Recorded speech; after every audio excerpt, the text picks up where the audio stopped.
Hello everyone, welcome to Eklavya study point and I am Sachin. और आज की इस वीडियो में मैं आप सभी को क्लास 12th हिंदी कोर्स से जो आपका चैप्टर है जूझ, इसके मोस्ट इंपोर्टेंट क्वेश्चन आंसर्स करवाने वाला हूं और आपको फ्री पीडीएफ भी प्रोवाइड करवा दी जाएगी।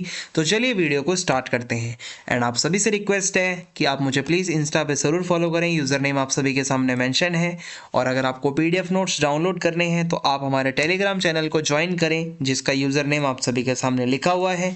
सो चलिए फिर आज की इस वीडियो को शुरू करें। सो सबसे पहला सवाल है, जो जूझ नाम से आपका चैप्टर का जो टाइटल है, जो शीर्षक है, ये क्या किस हद तक सही है? और क्या यह शीर्षक कथा नायक की किसी केंद्रीय चारित्रिक विशेषता को उजागर करता है? मीन्स ये जो टाइटल है जूझ, क्या ये हमारे इस पूरे मेन कैरेक्टर को बताता है, इसकी कोई क्वालिटी को? तो जूझ का मतलब होता है संघर्ष करना, स्ट्रगल करना। तो जो हमारी कहानी का मेन कैरेक्टर है, उसने भी जीवन भर संघर्ष किया है।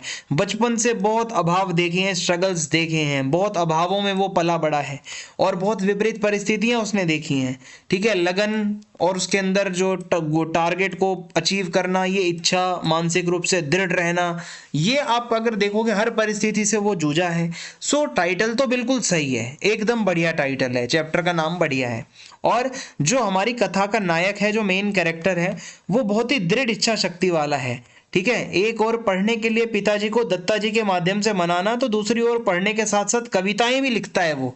ठीक है, सो ये इसकी इच्छा शक्ति दिखाता है और पढ़ने की बहुत लगन है उसके अंदर। दोबारा पाठशाला जाने पर जो उसके सहपाठी थे, उन्होंने उसको परेशान किए जाने के बावजूद वो कक्षा में सबसे अच्छे छात्र बसंत पाटिल से एक मोटिवेशन लेता है और उसकी उसकी पढ़ने की लगन और दिखती है यहाँ से।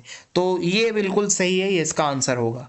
फिर उसके बाद है, स्वयं कविता रच लेने का आत्मविश्वास लेखक के मन में कैसे पैदा हुआ? जूझ कहानी के आधार पर बताइए। सो खुद से कविताएं लिखने का ये जो कॉन्फिडेंस है वो कैसे आया?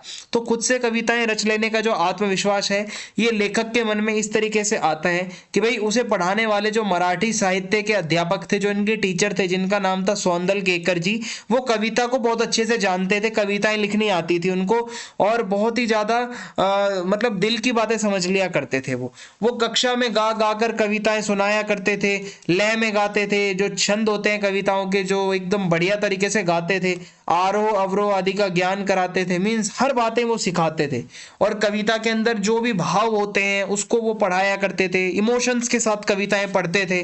तो ये सारी चीज़ों से वो आप कह सकते हो कि इंस्पायर होकर पहले तो जो हमारा मेन कैरेक्टर है इस पूरे स्टोरी का, वो तुकबंदी करने लगा, बैठा बैठा कुछ भी कविताएं बनाता था। बाद में वो अपने आसपास के दृश्य को देखने लगा और वो उन पर कविताएं बनाने लगा। धीरे धीरे इसी तरीके से कविता बनाने का आत्मविश्वास उसके अंदर आने लगा और उसने एक कविता लिखकर उसे अपनी तरह से गाया भी और इमोशंस के साथ उसको प्रेजेंट भी करा और मास्टर जी को बहुत अच्छी लगी वो कविता और पूरे स्कूल के सामने उससे ये कविता भी गवाई गई, कहलवाई गई। और इससे लेखक यानी जो आनंदा है वो बहुत ज्यादा हौसला बढ़ता है उसका, वो खुश होता है और अच्छे से कविताएं लिखने लगा। फिर उसके बाद अगला सवाल है, श्री सौंदल केकर के अध्यापन की उन विशेषताओं को बताना है हमें, जो कि हमें दिखाता है कि जिसको देखकर हमारे मेन कैरेक्टर के अंदर रुचि जाग गई, पढ़ाई को लेकर। अब यहाँ पे मास्टर सौंदल केकर जी जो थे वो बहुत अच्छे टीचर थे। मराठी साहित्य मीन्स मराठी का जो होता है साहित्य वो पढ़ाया करते थे। ठीक है, लिटरेचर। और वो सुरीले ढंग से बहुत ही ज़्यादा सुर के साथ में जो है वो गाते थे कविताएं, दूसरों को भी कविताएं सुनाते थे। पुरानी और नई नई मराठी की कविताओं को वो गाते थे, साथ साथ अंग्रेजों की कविताएं भी उनको आती थी, इंग्लिश लैंग्वेज में पोएम्स आती थी। पहले वो कविता को गाकर सुनाते थे, फिर उसके बाद बैठे बैठे एक्टिंग भी करते थे, कविता का इमोशन बताते थे बच्चों को उस कविता में क्या है। और जो आनंदा है, ठीक है, जो हमारा मेन कैरेक्टर है आनंदा, उसको कविता लिखने का जो मार्गदर्शन है वो भी अपने टीचर से ही मिला था। कविताओं को वो गाया करता था, फिर कविताओं में उसने सुधार करा, उसका धीरे धीरे कॉन्फिडेंस बढ़ा और वो धीरे धीरे कविताएं लिखने में बहुत ही कुशल हो गया। फिर उसके बाद अगला सवाल है, कविता के प्रति लगाव से पहले और उसके बाद अकेलेपन के प्रति लेखक की धारणा में क्या बदलाव आया? सो देखो, कविता के प्रति जब उसका लगाव नहीं था तो उसके पहले लेखक जो है वो ढोर ले जाते समय, खेत में पानी डालते समय, अन्य काम करते समय, जो भी वो काम करता था वो बहुत ही मतलब उसको अकेलापन बहुत बुरा लगता था।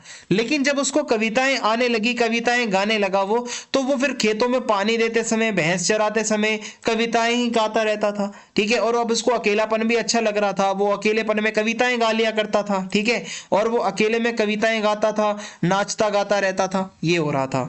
आपके ख्याल से पढ़ाई लिखाई के संबंध में लेखक और दत्ताजी राव का रवैया सही था या लेखक के पिता का? देखो, यहाँ पे आपको अपने ओपिनियन देना है। तो मेरे ख्याल से पढ़ाई लिखाई के बारे में लेखक और दत्ताजी राव का रवैया ही सही है, क्योंकि लेखक का पिता तो भाई एजुकेशन का विरोध करते थे। ठीक है, वो चाहते ही नहीं थे कि वो पढ़े, वो चाहते थे घर का काम करे, जो मेरे साथ काम करे खेतों में जाके। और ऐसे में हम ये कह सकते हैं कि जीवन भर खेतों में काम करके कुछ भी हाथ नहीं आएगा। अगर वो पढ़ लिख जाएगा, नौकरी लगेगी, ठीक है, या कोई व्यापार करेगा तो उसकी लाइफ सफल हो जाएगी। तो दत्ताजी को जब ये पता चला तो लेखक के पिता उसे पढ़ने से मना करते हैं। तो दत्ताजी राव जो थे वो पिताजी को बुलाकर डांटते हैं कि पागल है तू, उसको पढ़ने क्यों नहीं देता। ठीक है, और उनकी आवारगी पर फटकार भी लगाते हैं, और फीस के पैसों के लिए अपने यहाँ आनंदा को कुछ काम करने का प्रस्ताव भी देते हैं कि मेरे यहाँ कुछ काम कर लियो, तुझे पैसे भी दे दूंगा मैं, जिससे कि तेरी पढ़ाई भी हो जाएगी और सब कुछ हो जाएगा। फिर अगला सवाल है, दत्ताजी राव से पिता पर दबाव डलवाने के लिए लेखक और उसकी मां को एक झूठ का सहारा लेना पड़ा। यदि झूठ का सहारा ना लेना पड़ता तो आगे क्या होता? देखो, दत्ताजी राव से जो है उनको दबाव डलवाना था, मतलब पिता के ऊपर, क्योंकि पिता चाहता नहीं था ना कि वो पढ़े उसका बेटा। तो ऐसे में जो लेखक है, जो मेन कैरेक्टर है, वो अपनी माँ को बताता है और झूठ का सहारा लेना पड़ता है उनको। कभी कभी अच्छे काम के लिए झूठ बोलने पड़ते हैं। अगर वो झूठ का सहारा नहीं लेते और सच बता देते कि उन्होंने दत्ताजी राव से पिता को बुलाकर लेखक को स्कूल भेजने के लिए कहा है, तो लेखक का पिता तो भाई कभी नहीं जाता वहां पर वो, और अपने बेटे को मारता पीटता भी अलग, अपनी बीवी को भी मारता। तो लेखक को खेतों में ही वो झोंके रखता, खेतों में ही लगा के रखता, भैंस कोई चराता रहता, वो उसका जीवन बर्बाद हो जाता। सो एक झूठ बोला लेकिन उससे बहुत चीजें अच्छी भी हुई। सो ये कुछ क्वेश्चन है, आप इसको कर लो। 5-6 क्वेश्चन इंपॉर्टेंट थे ये। और आप चैनल को सब्सक्राइब करें, वीडियो को लाइक करें, अपना फीडबैक जरूर दें कमेंट बॉक्स में, और वीडियो को शेयर कर दें। जय हिंद, जय भारत।